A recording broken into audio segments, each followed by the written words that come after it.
Welcome to Infinity Law House YouTube channel. আমাদের আজকের কন্টেন্টের বিষয় দণ্ডবিধি 1860। আজ আমরা পড়ব দণ্ডবিধির দ্বিতীয় পরিচ্ছেদ সাধারণ ব্যাখ্যা সমূহ। যেহেতু দণ্ডবিধি আইনটি একটি অনেক বড় আইন, সেহেতু আমরা দণ্ডবিধির প্রতিটা ধারার কিছু কিছু করে বিশ্লেষণও পড়ব। তো চলুন শুরু করা যাক। চ্যানেলের রিডিং কন্টেন্টগুলো ভালো লাগলে অবশ্যই চ্যানেলটি সাবস্ক্রাইব করতে ভুলবেন না। ধারা 6, বিধির সংজ্ঞাসমূহের অর্থ ব্যতিক্রম সমূহ সাপেক্ষে হইবে। এই বিধির সর্বত্র অপরাধের প্রতিটি সংজ্ঞা, প্রতিটি দণ্ডবিধান এবং অনুরূপ সংজ্ঞা বা দণ্ডবিধানের প্রতিটি উদাহরণের অর্থ সাধারণ ব্যতিক্রম সমূহ শীর্ষক পরিচ্ছেদে বিধৃত ব্যতিক্রম সমূহ সাপেক্ষে করিতে হইবে, যদিও উক্ত ব্যতিক্রম সমূহ অনুরূপ সংজ্ঞা, দণ্ডবিধান বা উদাহরণে পুনরুল্লেখ করা না হয়। উদাহরণ: ক, এই বিধির যে ধারাসমূহে অপরাধসমূহের সংজ্ঞাসমূহ বিধৃত রহিয়াছে, তাহা এই কথা প্রকাশ করে না যে 7 বৎসরের কম বয়স্ক শিশু অনুরূপ অপরাধসমূহ সংগঠন করিতে পারে না। তবুও সংজ্ঞাসমূহের অর্থ 7 বছরের কম বয়স্ক শিশু কর্তৃক কৃত কোনো কিছুই অপরাধ বলিয়া গণ্য হইবে না। এইরূপ ব্যবস্থা সম্বলিত সাধারণ ব্যতিক্রম সাপেক্ষে করিতে হইবে। উদাহরণ: খ, পদস্থ পুলিশ কর্মচারী ক খুন সংগঠনকারী লকে বিনা পরোয়ানায় গ্রেপ্তার করেন। এই ক্ষেত্রে ক অবৈধ অবরোধের অপরাধে দোষী হইবেন না, কারণ লকে গ্রেপ্তার করিবার জন্য তিনি আইনত বাধ্য ছিলেন এবং সেই কারণে বিষয়টি কোনো কিছু সম্পাদনের জন্য আইনত বাধ্য এমন কোনো ব্যক্তি কর্তৃক কৃত কোনো কিছু অপরাধ বলিয়া গণ্য হইবে না। এইরূপ ব্যবস্থা সম্বলিত সাধারণ ব্যতিক্রমের আওতায় পড়িবে। উক্ত ধারাটির বিশ্লেষণ: আলোচ্য আইনে একটি পরিচ্ছেদ আছে যাহার নাম সাধারণ ব্যতিক্রম সমূহ। সেই পরিচ্ছেদে ব্যতিক্রম সম্পর্কিত বিধান বিধৃত। দবির সাবেতের দিকে একখানি ছুরিকা নিক্ষেপ করেন। সাবেত ছুরিকাহত হইয়া হাসপাতালে নিত হয় এবং সেখানে সে প্রাণ ত্যাগ করে। এমত অবস্থায় দবির সাধারণভাবে নরহত্যা অপরাধ করিয়াছে বলিয়া ধরা হয়, কিন্তু যদি দেখা যায় দবিরের বয়স 7 বছরের কম, তবে আইন তাহাকে অপরাধী মনে করে না। ইহা একটি ব্যতিক্রম। আলোচ্য বিধিতে অপরাধের সংজ্ঞা রহিয়াছে সেই অপরাধের দণ্ডবিধান আছে, দণ্ড সম্পর্কে উদাহরণ। এই সমস্ত সংজ্ঞা, দণ্ডের বিধান ও উদাহরণের মধ্যে ব্যতিক্রমের উল্লেখ না থাকিলেও সেইগুলি সাধারণ ব্যতিক্রমের অধীন ধরিয়া লইতে হইবে। ব্যাকরণে যেমন সর্বনাম, দণ্ডবিধিতে তেমনি এই ধারা। দবির ভালো লোক, দবির দয়ালু, দবির উদার, এমনি ভাবে বারবার দবির না বলিয়া তৎপরিবর্তে সে বলিলে বিষয়টি পরিষ্কার হয়, অথচ একই শব্দ বারবার উচ্চারণে প্রয়োজন হয় না। প্রত্যেক অপরাধ বর্ণনা করিবার সময় তাহার ব্যতিক্রমগুলি না বলিয়া এই পরিচ্ছেদে ব্যতিক্রমগুলি বলা হইয়াছে। সাধারণ ব্যতিক্রম সমূহ: এই ধারায় বর্ণিত সাধারণ ব্যতিক্রম সমূহ বলিতে চতুর্থ পরিচ্ছেদ অর্থাৎ ধারা 76 থেকে 105 বর্ণিত ব্যতিক্রমগুলি বোঝায়। বিশেষ উদ্দেশ্য: সাধারণ ব্যতিক্রম সমূহ শীর্ষক পরিচ্ছেদে আলোচ্য সমগ্র দণ্ডবিধিকে প্রভাবান্বিত করে। কোন কর্ম বা কর্মবিচ্যুতি অপরাধ রূপে গণ্য হইবার যোগ্য কিনা তাহা নির্ধারণ করিতে হইলে শুধু সেই অপরাধের সংজ্ঞা অনুধাবন করা যথেষ্ট নহে, সঙ্গে সঙ্গে সাধারণ ব্যতিক্রম সমূহ শীর্ষক পরিচ্ছেদের দিকে দৃষ্টি নিক্ষেপ প্রয়োজনীয়। আলোচ্য আইনে অপরাধের সংজ্ঞার মধ্যে পড়িয়াও কোনো কর্ম বা কর্মবিচ্যুতি যদি কোনো ব্যতিক্রমের অধীন হয়, তবে উহাকে আর অপরাধ বলা যায় না। এই ধারা না থাকিলে কি হইত? এই ধারা না থাকিলে দ্বিতীয় পরিচ্ছেদের প্রত্যেকটি ধারায় দণ্ডবিধির অন্যান্য ধারার প্রারম্ভে বসানো প্রয়োজন পড়িত। যে ব্যক্তি চুরি করে সে চুরির শাস্তি পাইবে, ইহাই দণ্ডবিধির বিধান। কিন্তু এই পরিচ্ছেদে বলিয়া দিতেছে, চোরের বয়স 7 বছরের কম হইলে সে অপরাধী নহে। প্রমাণের দায়িত্ব। কোন কোন কর্ম বা কর্মবিচ্যুতি কোন ব্যতিক্রমের অধীনে আসে কিনা তা প্রমাণের দায়িত্ব আসামির উপর ন্যস্ত। প্রসঙ্গত ফৌজদারি কার্যবিধির ধারা 221-এর 5 উপধারা এবং সাক্ষ্য আইনের 105 উপধারা প্রণিধানযোগ্য। এখন আমরা দেখব ফৌজদারি কার্যবিধির 221-এর 5 উপধারা ও সাক্ষ্য আইনের 105 ধারা। ফৌজদারি কার্যবিধির ধারা 221-এর 5 উপধারা। কোন ক্ষেত্রে চার্জ প্রণয়ন করা হইলে তাহা এই মর্মে বিবৃতি দেওয়ার শামিল যে উক্ত বিশেষ ক্ষেত্রে সংশ্লিষ্ট অপরাধটি সংগঠনের জন্য আইনগত যে সকল শর্ত রহিয়াছে তাহা পূরণ করা হইয়াছে। ধারা 105 সাক্ষ্য আইনের। কোন ব্যক্তি কোন অপরাধে অভিযুক্ত হইলে মামলাটি যাহাতে দণ্ডবিধিতে বর্ণিত সাধারণ ব্যতিক্রম সমূহের মধ্যে পড়িতে পারে অথবা দণ্ডবিধিতে বর্ণিত কোনো বিশেষ ব্যতিক্রম বা উহার উপর কোনো অংশ বর্ণিত কোনো সত্যের মধ্যে পড়িতে পারে বা উক্ত অপরাধ সম্পর্কিত অপর কোনো আইনে বর্ণিত কোনো সত্যের মধ্যে পড়িতে পারে, এইরূপ কোনো পরিস্থিতির অস্তিত্ব প্রমাণ করিবার দায়িত্ব অভিযুক্ত ব্যক্তির উপর ন্যস্ত থাকে এবং এই ক্ষেত্রে আদালত অবশ্যই অনুরূপ পরিস্থিতি অনুপস্থিত বলিয়া অনুমান করিবেন। উদাহরণ: ক, হত্যার দায়ে অভিযুক্ত এ অভিযোগ করে যে মানসিক অসুস্থতার দরুন সে তাহার কৃতকার্যের প্রকৃত জ্ঞান ছিল না, ইহা প্রমাণের দায়িত্ব এ এর উপর ন্যস্ত। উদাহরণ: খ, হত্যার দায়ে অভিযুক্ত এ অভিযোগ করে যে গুরুতর ও আকস্মিক উস্কানির দরুন সে আত্মনিয়ন্ত্রণের ক্ষমতা হারাইয়া ফেলিয়াছিল, ইহা প্রমাণের দায়িত্ব এর উপর ন্যস্ত। উদাহরণ: গ, দণ্ডবিধির 325 ধারায় বর্ণিত হইয়াছে কোন ব্যক্তি বিধির 335 ধারায় বর্ণিত অবস্থা ভিন্ন অন্যান্য ক্ষেত্রে স্বেচ্ছায় কাহাকেও গুরুতর রূপে জখম করিলে আইনে নির্দিষ্ট খণ্ডে দণ্ডিত হইবে। ক, দণ্ডবিধির 325 ধারা অনুসারে গুরুতর জখম করিবার দায়ে অভিযুক্ত হইল, মামলাটি যে 335 ধারায় বর্ণিত পরিস্থিতির আওতায় পড়ে তাহা প্রমাণ করিবার দায়িত্ব ক এর উপর ন্যস্ত। কিছু নজির। এই ধারায় প্রতিটি অপরাধের সংজ্ঞার একটি অংশ বর্ণনা করা হইয়াছে। এই ধারার সহিত 1872 সালের সাক্ষ্য আইনের 105 ধারা অবশ্যই পড়িতে হইবে। এই ধারাটি এবং সাক্ষ্য আইনের 105 ধারা একত্রে পড়িলে সাক্ষ্য আইনের 105 ধারাটি এই ধারার অনুবিধি হিসেবে কাজ করে। এই ধারার বিধানসমূহ আজ্ঞামূলক বিধান, কাজেই আসামি পক্ষ এই মর্মে কোনো আপত্তি দেওয়া না হইলেও আদালতকে ইহা বিবেচনা করিয়া দেখিতে হয় আসামির মামলাটি এই আইনের 4th অধ্যায়ের বিধানের মধ্যে পড়ে কিনা। যখন আদালত দণ্ডবিধির কোনো ধারা বিবেচনায় আনে তখনই আদালত ইহা এই আইনের 4th অধ্যায়ের মধ্যে পড়ে কিনা তাহা বিবেচনা করিতে বাধ্য। ধারা 7 একবার ব্যাখ্যাত অভিব্যক্তির তাৎপর্য। এই বিধির কোন অংশে ব্যাখ্যাত প্রত্যেক অভিব্যক্তি এই বিধির প্রত্যেক অংশে উক্ত ব্যাখ্যা অনুযায়ী করিয়া ব্যবহার করা হইয়াছে। বিশ্লেষণ: কোন অভিব্যক্তি আলোচ্য আইনের এক স্থানে যেভাবে ব্যাখ্যাত হইয়াছে আলোচ্য বিধির সর্বত্র সেই ব্যাখ্যা গ্রহণ করিতে হইবে। প্রত্যেক অভিব্যক্তি সর্বত্র একই অর্থ বহন করে, এক স্থানে এক অর্থ, অন্য স্থানে অন্য অর্থ এইরূপ হয় না। এই আইন ব্যাখ্যার ইহা একটি সাধারণ নিয়ম যে একই আইনে যদি একটি শব্দ একাধিকবার ব্যবহৃত হয় তবে সেই শব্দ উক্ত আইনের সর্বত্রই একই অর্থ প্রকাশ করে।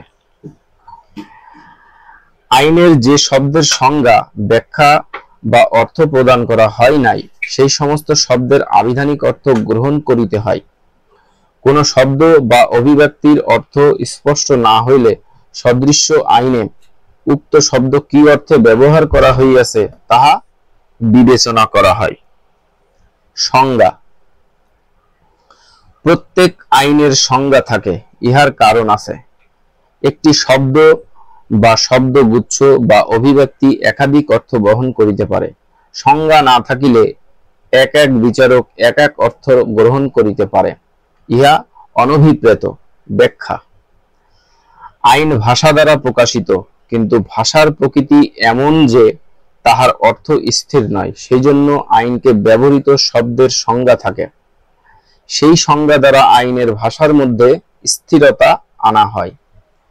আঘাত শব্দটা দণ্ডবিধিতে ব্যবহৃত হয়েছে, সেই ব্যাখ্যা সর্বদা গ্রহণ করিতে হইবে। আঘাত অর্থে মনোবেদনা গ্রহণ করা যাইবে না। ধারা ৮। লিঙ্গ। তিনি সর্বনাম এবং উহার প্রত্যয়সিদ্ধ রূপসমূহ পুরুষ বা মহিলা যে কোনো ব্যক্তি অর্থে ব্যবহৃত হইয়াছে। ধারাটির বিশ্লেষণ। আলোচ্য আইনে যেখানে তিনি সর্বনাম ব্যবহার করা হইয়াছে বা তিনির অন্য কোন রূপ যথা তাহার, তাহারা, তাহাদের, তাহাদিগকে প্রভৃতি ব্যবহার করা হইয়াছে, সেখানে এই শব্দ সমূহ দ্বারা যে ব্যক্তিকে বা ব্যক্তিগণকে বোঝানো হইয়াছে, উক্ত ব্যক্তি বা উহারা পুরুষও হইতে পারেন, মহিলাও হইতে পারেন। বাংলা ভাষায় বর্তমান ধারায় অপ্রয়োজনীয় এক প্রকার নাই বলেও চলে। ইংরেজি ভাষায় যিনি পুরুষ তাহার সর্বনাম হি, আর যিনি মহিলা তাহার সর্বনাম সি, কিন্তু বাংলা ভাষায় যিনি পুরুষ এবং যিনি মহিলা তাহাদের উভয়ের সর্বনামই তিনি। লিঙ্গভেদে সর্বনামের পরিবর্তন নাই। বচন এবং বিভক্তি যোগে সর্বনাম বাংলাতে ভিন্ন রূপ ধারণ করে বটে, কিন্তু লিঙ্গভেদে সর্বনাম অপরিবর্তিত থাকিয়া যায়। প্রসঙ্গত জেনারেল ক্লজেস অ্যাক্টের ধারা 13 উদ্ধৃত হইতেছে। General clauses act section 13, gender and number in all act and regulation unless there is anything repugnant in the subject or context. 1. Word importing the masculine gender shall be taken in included female, and 2. Word in singular shall included the plural and vice versa. এই ধারার অধীনে সে এবং উহা হইতে সৃষ্ট শব্দসমূহ পুরুষ এবং মহিলা উভয় ক্ষেত্রে ব্যবহার করা হইতেছে। 354 ধারায় সে এর যে অভিব্যক্তিটি প্রকাশ হইয়াছে তাহা পুরুষ অথবা মহিলা শব্দের অর্থ পরিগ্রহ করিবে। ধারা 9। প্রসঙ্গ ভিন্নতর না বুঝাইলে বহু বচন এক বচন বাচক শব্দাবলীর শামিল হইবে এবং এক বচন বহু বচন বাচক শব্দাবলীর শামিল হইবে। ধারাটির বিশ্লেষণ। আলোচ্য আইনে যেখানে এক বচনের ব্যবহার আছে সেখানে বহু বচনও তাহার অন্তর্ভুক্ত হয়, আবার বহু বচন যেখানে ব্যবহৃত হইয়াছে সেখানে এক বচনও তাহার অন্তর্ভুক্ত ধরা হয়। অবশ্য প্রসঙ্গ যদি ভিন্নতর অর্থ জ্ঞাপন করে তবে এইরূপ অন্তর্ভুক্তি অগ্রাহ্য করিতে হয়। আলোচ্য আইনে যেখানে তিনি শব্দের ব্যবহার আছে সেখানে তিনি বলিতে প্রয়োজন মতো তাহারা বোঝা যাইবে, আবার আইনে যেখানে তাহারা শব্দ আছে সেখানে প্রয়োজন মতো তিনি বোঝা যাইবে। জেনারেল ক্লজেস অ্যাক্টের অনুরূপ বিধান বর্তমান, তাহার উদ্ধৃতি আমরা পূর্বেই দিয়াছি। ধারা 10। পুরুষ মহিলা নর বলিতে যে কোনো বয়সের পুরুষ মানুষ বুঝাইবে, নারী শব্দে যে কোনো বয়সের স্ত্রী লোক বুঝাইবে। ধারাটির বিশ্লেষণ। আলোচ্য আইনে নর শব্দে পুরুষ লোক ও নারী শব্দে স্ত্রী লোক বুঝায়। বয়স ভেদে এই শব্দের তারতম্য হয় না। 6 বছরের শিশুকেও লিঙ্গ ভেদে নর ও নারী রূপে অভিহিত করা হয়, তাই বলিয়া গর্ভের শিশুকে নর বা নারী বলা যায় না। যে কোনো বয়সের কথাটি দ্বারা বোঝায় যে ছেলে শিশু এবং মেয়ে শিশু যথাক্রমে পুরুষ এবং মহিলার অন্তর্ভুক্ত। কাজেই 6 বছরের একটি মেয়ে 345 ধারার অধীনে মহিলা হিসেবে গণ্য হইবে। ধারা 11। ব্যক্তি বলিতে সমিতিভুক্ত হোক বা না হোক যে কোনো কোম্পানি বা সমিতি বা ব্যক্তি সংস্থা অন্তর্ভুক্ত বুঝাইবে। ধারাটির বিশ্লেষণ। কোম্পানি বা সমিতি বা ব্যক্তি সংস্থাকে আলোচ্য ব্যক্তির অন্তর্ভুক্ত করিয়াছে। আলোচ্য আইনে ব্যক্তির সংজ্ঞা প্রদত্ত হয় নাই, তবে আইন প্রণেতাগণ যে ব্যাপক অর্থে ব্যক্তি শব্দ ব্যবহার করিয়াছেন তাহা বর্তমান ধারায় বলিয়া দেওয়া হইয়াছে। অন্তর্ভুক্ত শব্দ দ্বারা যাহা স্বাভাবিকভাবে ধরা হয় না এমন কিছু ওই ব্যক্তির আওতায় আনা হয়। ব্যক্তি যেমন একটি মানুষ হইতে পারে, তেমনি নিম্নের উদাহরণগুলির মধ্যেও হইতে পারে। ক, সমিতিভুক্ত কোম্পানি ব্যক্তিরূপে গণ্য। খ, সমিতিভুক্ত নয় এমন কোন কোম্পানি ব্যক্তিরূপে গণ্য। গ, সমিতির ব্যক্তিরূপে গণ্য। ঘ, প্রতিষ্ঠান ব্যক্তিরূপে গণ্য। উম, গর্ভস্থ শিশু ব্যক্তিরূপে গণ্য। যাহারা ব্যক্তি তাহারা অপরাধ করিতে পারেন এবং বিচারে দোষী সাব্যস্ত হইতে পারেন। কোন কোম্পানি বা সমিতি পরিচালক, এজেন্ট বা কর্মচারী যদি এমন কোন কার্য বা কার্যবিচ্যুতি করেন যাহা আইনত অপরাধমূলক, তবে সেই কোম্পানি বা সমিতি অভিযুক্ত হইতে পারে। কোন কোম্পানি বা সমিতির বিরুদ্ধে যদি কেহ মানহানিজনক বা অপমানজনক উক্তি করে, তবে উক্ত কোম্পানি বা সমিতি মানহানির জন্য ফৌজদারি মামলা করিতে পারেন। তবে যে অপরাধ শুধু কোনো নর অথবা নারী কর্তৃক ব্যক্তিগতভাবে সংগঠিত হইতে পারে এবং যে অপরাধের শাস্তি একমাত্র কারাদণ্ড, সেই অপরাধের জন্য কোম্পানি বা সমিতিকে অভিযুক্ত করা চলে না। আলোচ্য আইনের 56, 73, 84 হইতে 87, 100, 105, 114, 130, 139, 141, 149 হতে 151, 153, 157, 159, 170, 191, 216, 220 হইতে 225, 278, 282, 295, 297, 298, 491, 492, 497 এবং 16 অধ্যায়ের ধারাসমূহে যে ব্যক্তিসমূহের উল্লেখ আছে তাহার মধ্যে কোম্পানি বা সমিতি অন্তর্ভুক্ত হইতে পারে না। প্রসঙ্গত, জেনারেল ক্লজেস অ্যাক্টের ধারা 3-39 person shall include any company or association or body of individuals whether incorporated or not। ব্যক্তি কথাটির মধ্যে প্রকৃত ব্যক্তি যেমন পুরুষ, মহিলা এবং কৃত্রিম ব্যক্তি অন্তর্ভুক্ত, যেমন কোম্পানি। কোন শিশু জন্মগ্রহণ না করিলে এবং উহার মায়ের জরায়ুর মধ্যে থাকিলে উহাকে ব্যক্তি হিসেবে গণ্য করা যায় যদি উহার শরীর এমনভাবে প্রকাশ পায় যে উহাকে শিশু হিসেবে গণ্য করা যায়। জেনারেল ক্লজেস অ্যাক্টের অধীনে ব্যক্তি অভিব্যক্তির মধ্যে কোম্পানি ও সমিতির অন্তর্ভুক্ত এবং উক্ত কোম্পানি হোক বা না হোক, কিন্তু সীমাবদ্ধ দায় সম্পন্ন কোম্পানিকে আইনগতভাবে অভিযুক্ত করিয়া বিচার করা যায় না। কিন্তু উক্ত কোম্পানিকে যেই সকল লোক অপরাধ করিতে সাহায্য করে তাহারা আইনগতভাবে দায়বদ্ধ। ব্যক্তি অভিব্যক্তিটি যথেষ্টভাবে ব্যাপক এবং উহার মধ্যে সরকারও অন্তর্ভুক্ত, কারণ সরকার সমগ্র সম্প্রদায়ের প্রতিনিধি হিসাবে কাজ করেন। ধারা 12। জনগণ। জনগণ বলিতে যে কোনো শ্রেণীর জনগণ বা সম্প্রদায় বুঝাইবে। ধারাটির বিশ্লেষণ। জনগণ বলিতে যে কোনো শ্রেণী বা যে কোনো সম্প্রদায়ের জনগণ বুঝায়। একজনের জনগণ হইতে পারে না, কয়েকজন হইলে জনগণ হইবে, তাহার কোনো বিধান আইনে নাই। জনগণ বলিতে জনসাধারণের কোন শ্রেণীকে বা সম্প্রদায়কে কোন শ্রেণীকে বুঝায়। যে জনসমষ্টির চেহারায় শ্রেণী বা সম্প্রদায়ের ছাপ বর্তমান, তাহাকে আইনের ভাষায় জনগণ বলা হয়।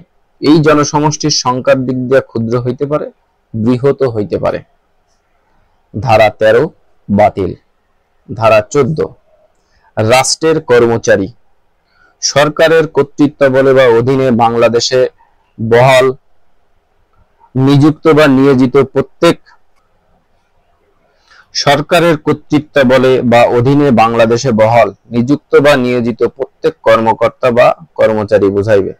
ধারাটির বিশ্লেষণ। সরকারের কার্য যাহারা করেন তাহারাই সরকারি কর্মচারী।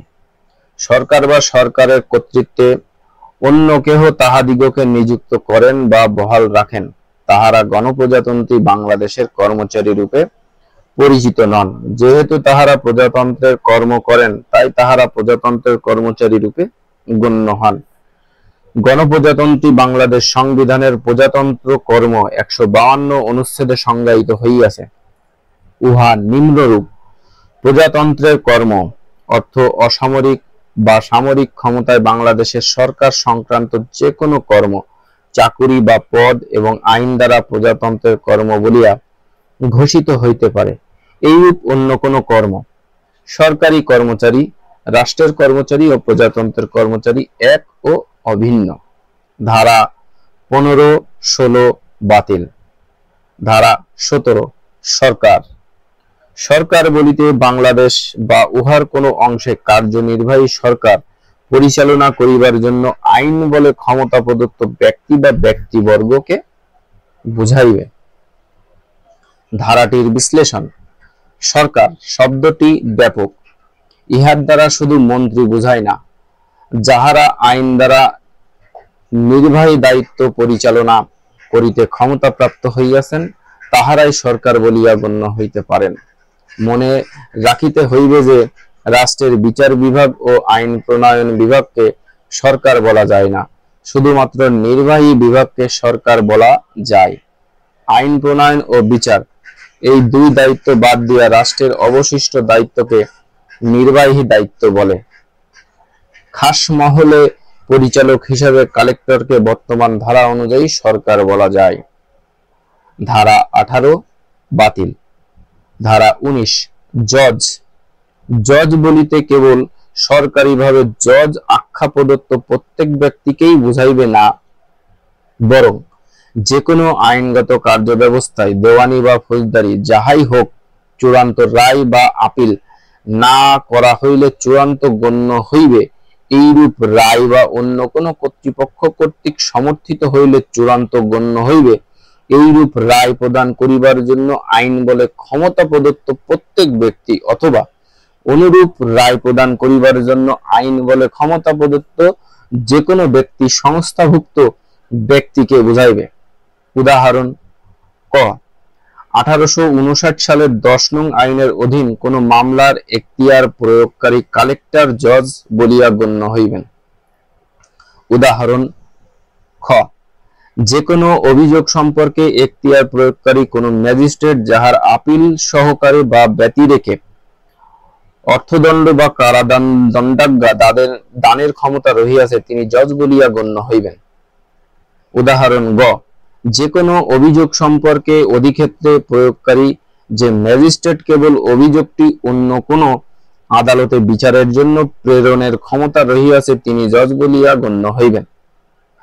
উক্ত ধারাটির বিশ্লেষণ।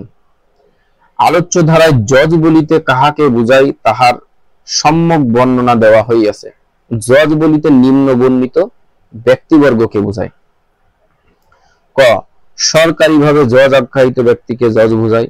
খ যিনি দেওয়ানি মামলার চূড়ান্ত রায় দিতে পারেন তাহাকে জজ বলায়। গ যিনি ফৌজদারি মামলায় চূড়ান্ত রায় দিতে পারেন তাহাকে জজ বোঝায়।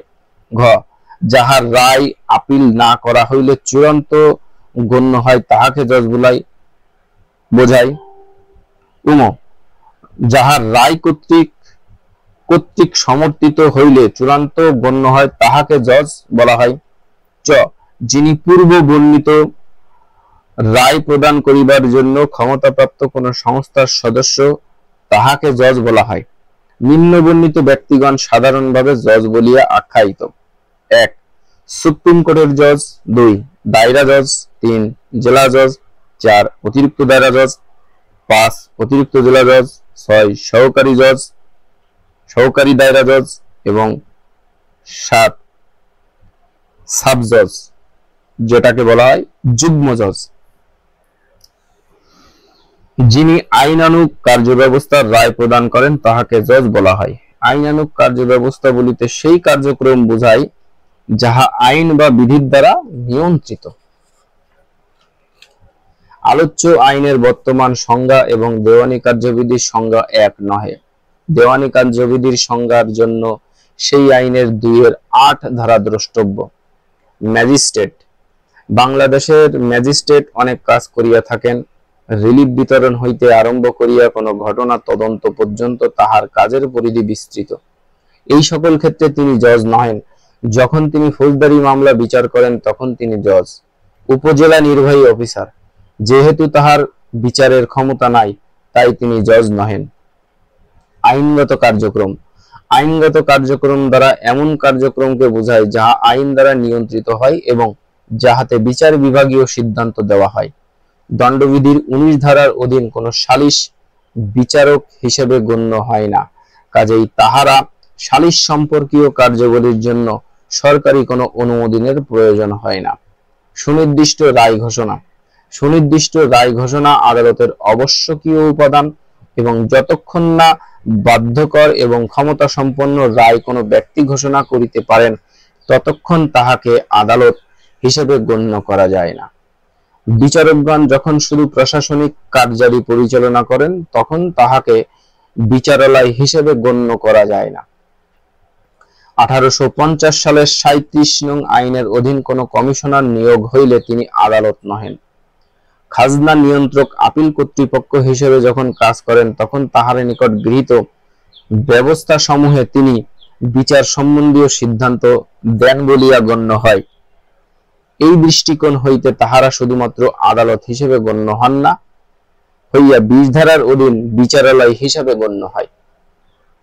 ধারা 20 বিচারালয়, বিচারালয় অর্থ ব্যক্তিগতভাবে বিচারক রূপে কাজ করিবার জন্য আইন বলে ক্ষমতা প্রদত্ত বিচারক অথবা সমষ্টিগতভাবে বিচারক রূপে কাজ করিবার জন্য আইন বলে ক্ষমতা প্রদত্ত বিচারক মণ্ডলীকে অনুরূপ বিচারক বা বিচারক মণ্ডলী হিসেবে কার্য সম্পাদনকালে বোঝাইবে।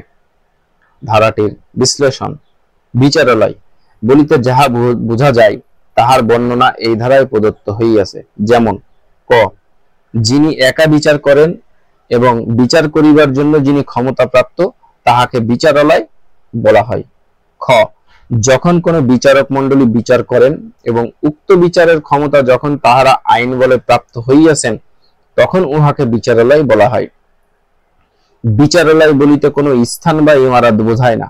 বিচারালয় বলিতে বিচারক বা বিচারক বর্গকে বোঝায়।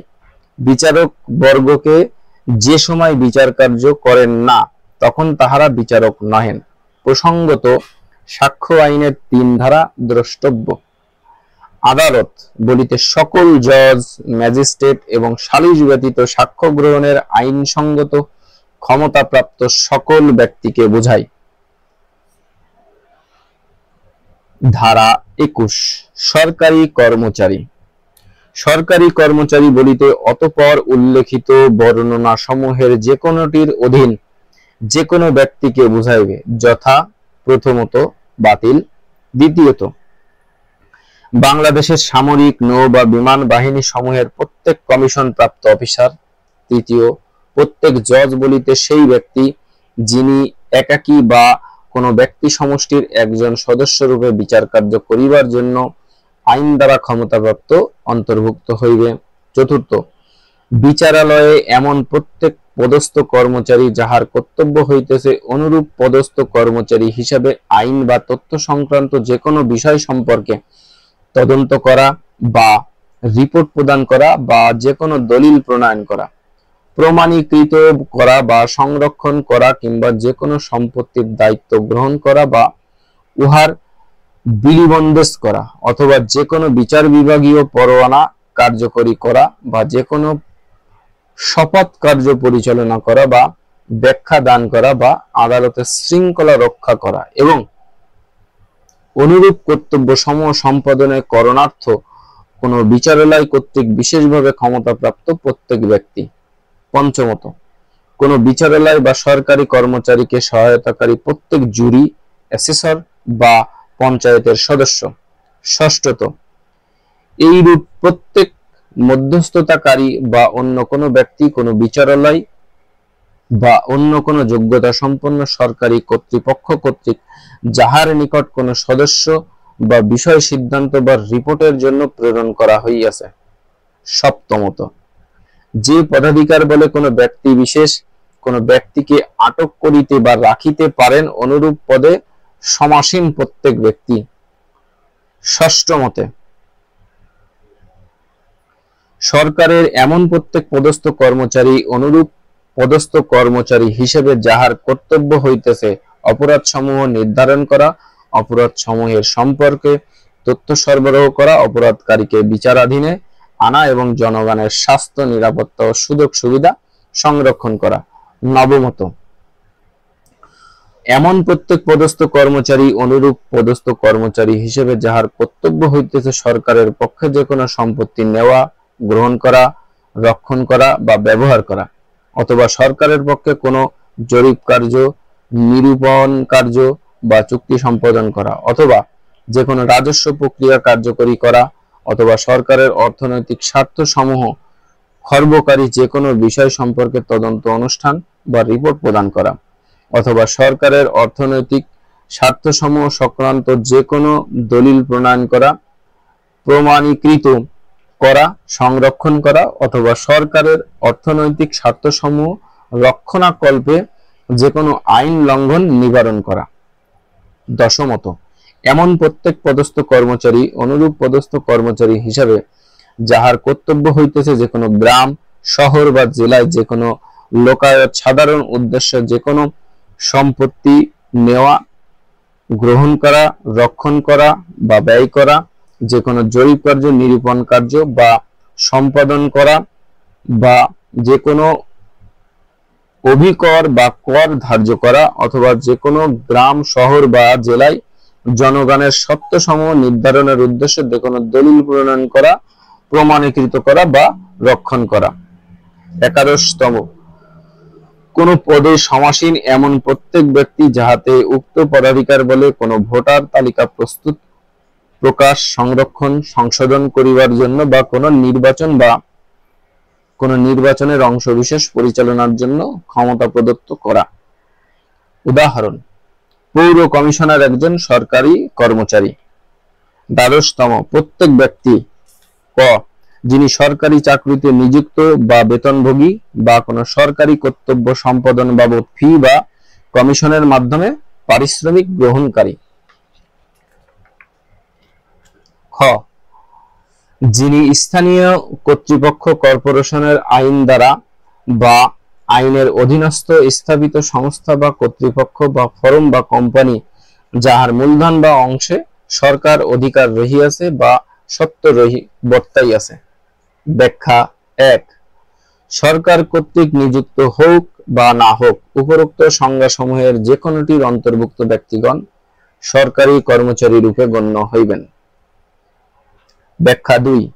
যেখানে এই সরকারি কর্মচারী শব্দসমূহ থাকুক না কেন, উহা প্রকৃতপক্ষে কোন সরকারি কর্মচারী পদে অধিষ্ঠিত প্রত্যেক ব্যক্তিকে তৎকর্তৃক উক্ত পদ ধারণের অধিকারে আইন সংক্রান্ত যে কোনো ত্রুটি উহাতে থাকুক না কেন বুঝাইবে। ব্যাখ্যা ৩. নির্বাচন শব্দ যে কোনো প্রকারেই হোক না কেন সাংবিধানিক, পৌর বা অন্য সরকারি কর্তৃপক্ষের সদস্য মণ্ডলী বাছাইয়ের উদ্দেশ্যে নির্বাচন বুঝাইবে, যাহার কর্তৃপক্ষের জন্য বাছাইয়ের পদ্ধতি নির্বাচনের মাধ্যমে অনুষ্ঠেয় বলিয়া কোনো আইন বলে বা অধীনে নির্ধারণ হয়।